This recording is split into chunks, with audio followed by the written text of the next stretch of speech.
Amen.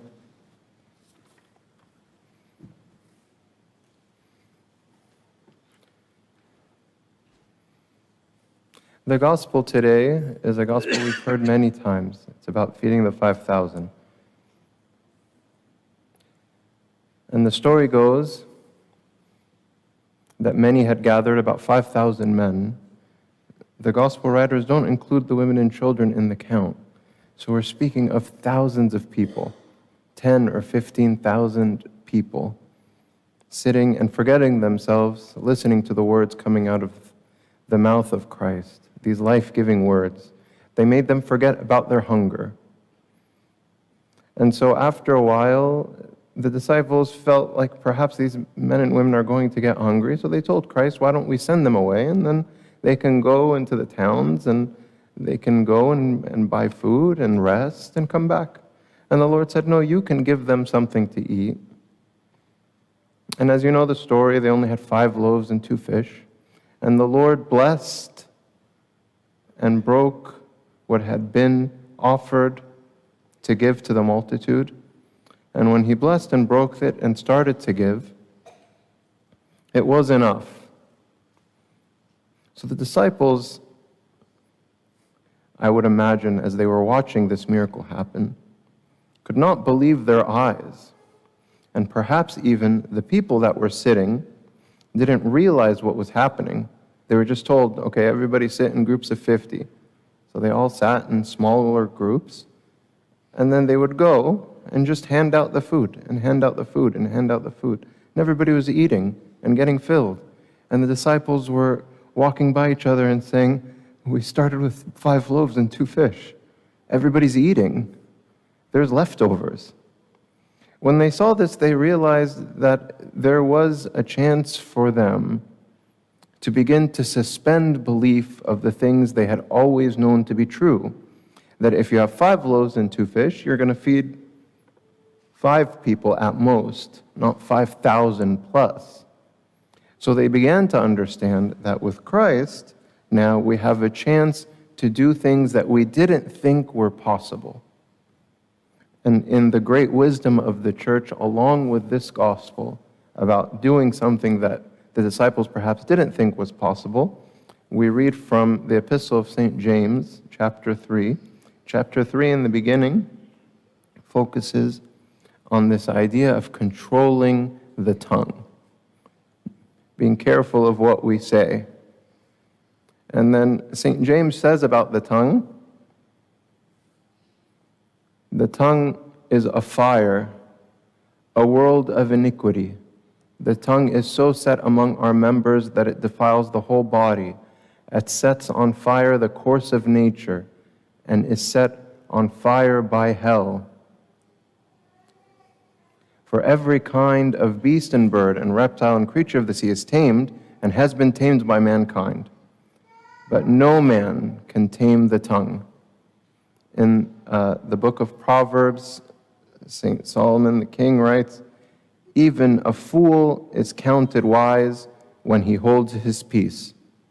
Or another version of this is like the way that I first read it when I was little, was, even a fool can seem wise if he keeps his mouth shut. And I remember when I first read that verse thinking, like, I would like to seem wise, so I'll perhaps start, like, not speaking so much. And I remember as a little kid, I would force myself to not answer because I wanted to seem wise. I was following the commandment. So I would force myself to not speak. And I would just listen.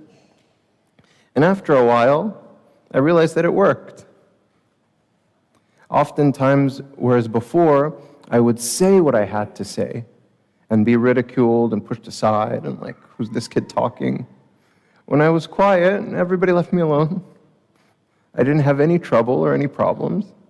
And I just listened and learned and understood. If we learn to control our tongues, we can stay out of trouble and we can begin to understand people. Because the person that speaks wishes for others to understand him. The person that speaks wishes for others to understand, right? But the person that's quiet and listening wishes to understand others. to know the hearts of man, to understand our fellow brethren, to take part in their struggles. So someone that speaks can't hear the problems of others, but someone that listens to other people's problems and can be a support for others when they're going through something difficult.